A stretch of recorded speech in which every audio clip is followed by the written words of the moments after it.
बिस्मिल्लाहिर्रहमानिर्रहीम। 9th class, unit number 3, dynamics. Subject is physics. Dynamics, पहले तो डायनेमिक्स क्या है? The study of motion with effect of mass and force.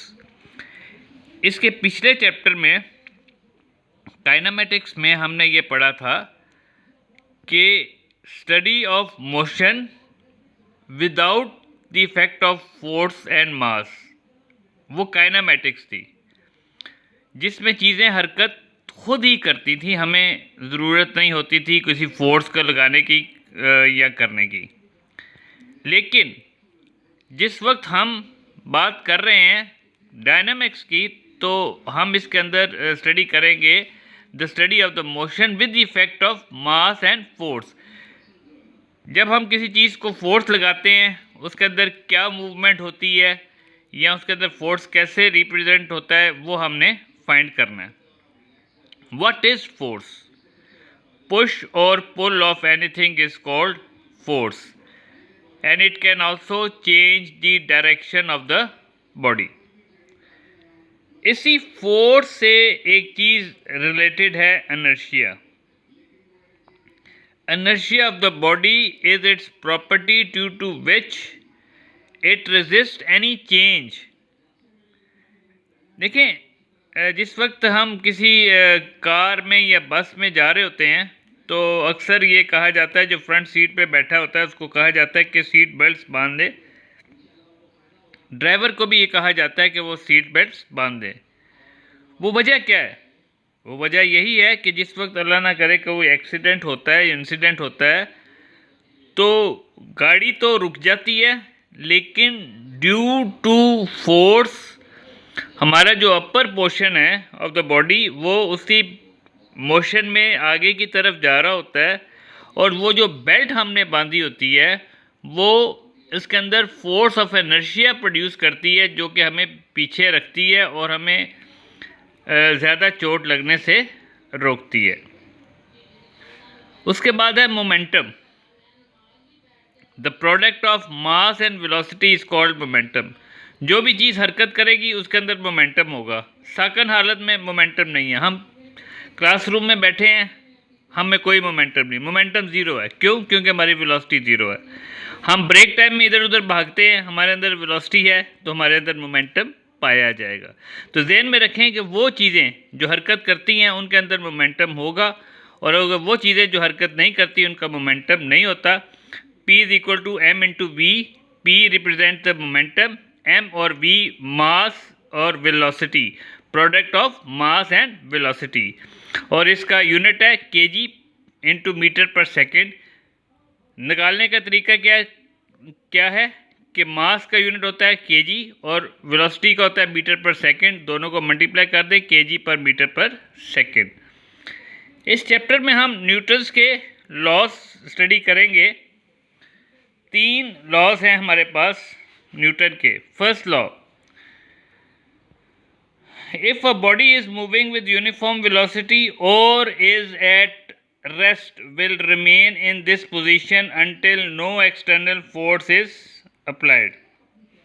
एक चीज़ है, एक हरकत कर रही है चीज़, उसी वेलोसिटी से हरकत करती रहेगी, और कोई चीज़ साकन हालत में है, फॉर एग्जांपल आपकी बुक आपके डेस्क के ऊपर पड़ी है या टेबल के ऊपर पड़ी है, तो वो पड़ी रहेगी उस वक्त तक जब तक आप इसको फोर्स लगा के नीचे नहीं गिरा देते। तो ये है हमारा फर्स्ट लॉ कि if the body is moving with uniform velocity. एक साइकिल वाला चला रहा है, एक मोटरसाइकिल चल रही है, एक स्पीड पे चल रही है, यूनिफॉर्म स्पीड पे चल रही है, वो उसी स्पीड से चलती रहेगी जब तक कि उसको वो ब्रेक लगाकर रोक नहीं लेता। तो फोर्स लगा रहा है, वो ब्रेक लगा रहा है, वो फोर्स लगा रहा है। इसी तरीके से मैंने आपको बताया कि आप टेबल के ऊपर एक बुक पड़ी हुई है, तो वो पड़ी रहेगी उस वक्त तक जब तक आप उसको फोर्स नहीं लगाते। तो this is Newton's first law of motion. Now what is second law? Very important law, Newton second law, when a force is applied. अब हम बात कर रहे हैं कि हमने फोर्स अप्लाई कर दी है। पिछले लॉ में, फर्स्ट लॉ में, हमने ये कहा था कि कोई फोर्स नहीं लगे तो वो उसी स्टेट में रहती है।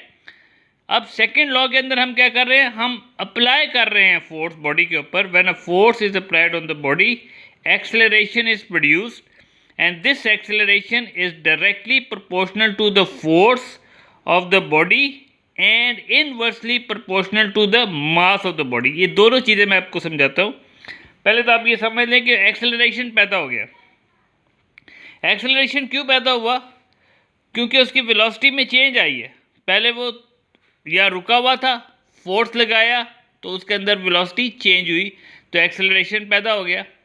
अब होता ये है कि ये acceleration is directly proportional to force. ये क्या मतलब हुआ? इसका मतलब ये हुआ कि जितनी फोर्स लगेगी उतनी ही तेज़ी से वो ऑब्जेक्ट मूव करेगा। इसका ये मतलब हुआ। फॉर एग्जांपल के एक क्रिकेट है, बॉलर बॉल करता है, बैट्समैन उसको जितनी स्पीड के साथ, फोर्स के साथ, जितने फोर्स के साथ उसको हिट करेगा, बॉल उतनी तेज़ी से बाउंड्री लाइन को पार करेगा। और अगर वो फोर्सफुल हिट नहीं होगी तो वो फील्डर के हाथ में आएगी, या तो कैच होगा या उसको वो रोक लेगा। दूसरी बात मैंने यहाँ पर कही है कि and this acceleration is inversely proportional to the mass of the body. अब inversely proportional to the mass of the body, इससे मुराद ये है कि मास जितना चीज़ भारी हो जाएगी उतने ही उसके अंदर एक्सेलरेशन कम होगा।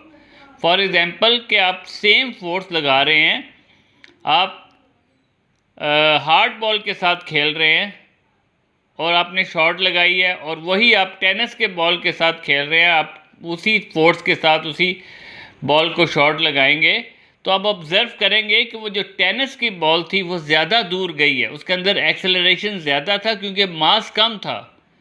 और वो जो हार्ड बॉल थी आपकी, वो क्या थी, मास ज़्यादा था, इसलिए उतनी दूर नहीं जा सकी। इसलिए इन दोनों कंडीशंस को मिला लेते हैं। A is directly proportional to F and A is inversely proportional to mass. इन दोनों कंडीशंस को मिला देंगे तो A inversely proportional F over A और F is equal to M into A, ये इसकी एक फार्मूला बन जाता है। Now we have the third law, to every action there is equal and opposite reaction. आप बॉल को दीवार पे मारें, जितनी ज़ोर से मारेंगे उतनी ज़ोर से वो वापस आएगा। स्क्वॉश की गेम इसी रूल के ऊपर बनी हुई है, ठीक है। ये आपका Newton's third law of motion है। इसके अलावा इसकी एग्जांपल्स बुक जो टेबल के ऊपर पड़ी हुई है, जितना इसका वेट नीचे की तरफ है उतना उसका रिएक्शन वेट ऊपर की तरफ जा रहा है। इसके बाद पैराशूट से जंप करता हुआ जो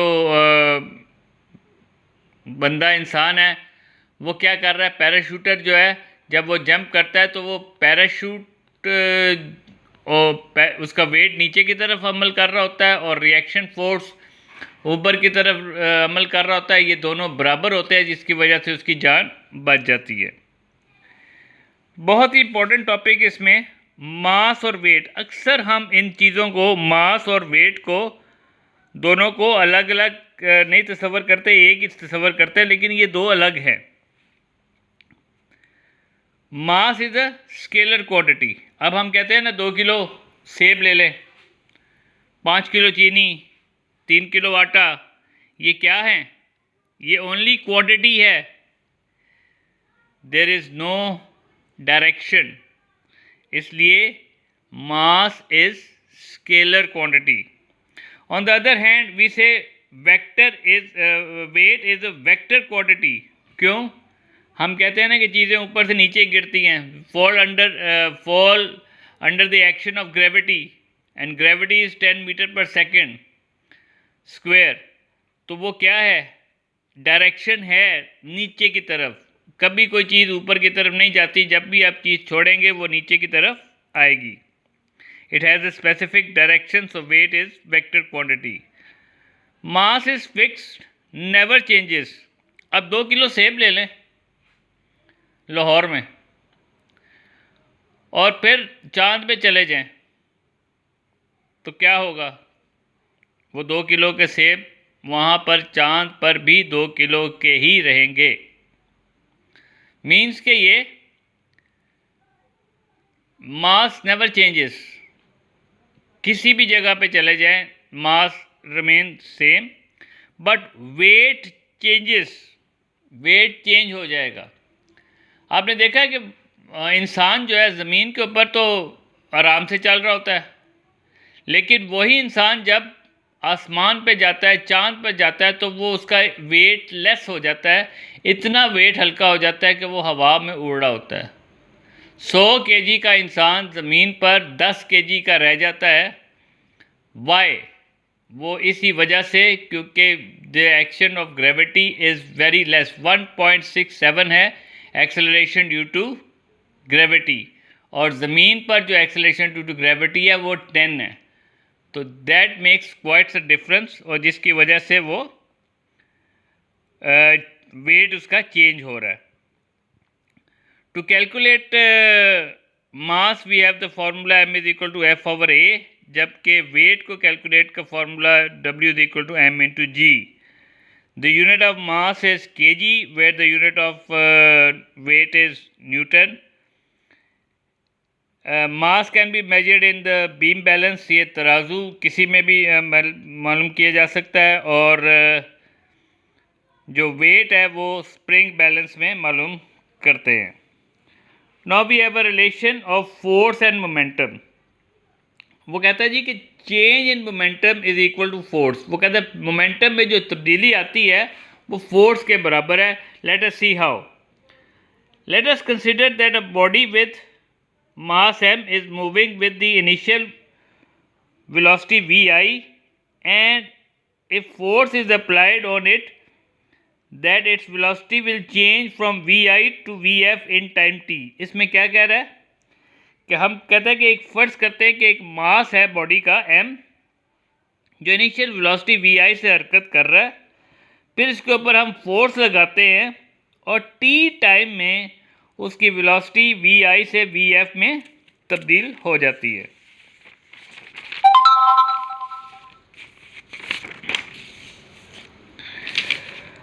अकॉर्डिंग टू द स्टेटमेंट, हमारे पास जो इनिशियल मोमेंटम आता है pi mvi और फाइनल मोमेंटम आता है pf mvf। Now change in momentum हम कर देंगे pi minus pf, that is mvf minus mvi, और क्योंकि हमने बताया पीछे कि टाइम t में वो वेलोसिटी चेंज हुई है, तो हम कहेंगे rate of change of momentum is equal to pf minus pi over t, which is becomes at vf minus vi over t। इसमें से m कॉमन ले लें, vf minus vi over t is the change of velocity, और change of velocity तो हम कहते हैं कि वो तो एक्सेलरेशन है, तो m is equal to ma आ जाएगा, और एम ए किसके बराबर होता है, force. That means rate of change of momentum is known as force. Another force is friction. The force that opposes the motion of the objects is called friction. दो जिस्मों के दरमियान में जो एक अपोजिंग फोर्स होती है उसको हम फ्रिक्शन कहते हैं। ऑलमोस्ट लास्ट टॉपिक, ये हमारे पास सेंट्री पेडल फोर्स है। ये वो फोर्स है जो बॉडी को मूव करती है सर्कुलर पाथ में।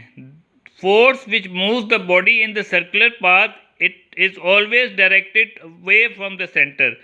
ये हमेशा सेंटर से दूर अप्लाई करती है और ये बॉडी को सेंटर में रखती है, सर्कल में रखती है, और इसका formula F C is equal to M V square over R. Centrifugal force, अभी न्यूटन्स थर्ड लॉ में मैंने कहा कि हर एक्शन का एक रिएक्शन होता है, तो इसी तरह सेंट्रीपेडल फोर्स तो एक एक्शन है और सेंट्रीफ्यूगल फोर्स इसका रिएक्शन है, जो कि हमेशा सेंटर की तरफ रागिब होता है। It is always directed towards the centre of the circle, और इसको हम रिप्रेजेंट करते हैं F C is equal to minus M V square over R. Students ये चैप्टर नंबर 3 डिटेल में मैंने आपको कर दिया है। इसको डेफिनेशंस हैं, ये शॉर्ट क्वेश्चंस हैं, इसको सुने, इसको याद करें, इसको लिखें और इसको प्रिपेयर करें अच्छी तरह। इंशाल्लाह नेक्स्ट लेक्चर में इसके जो न्यूमेरिकल्स हैं वो हम डिस्कस करेंगे। Thank you.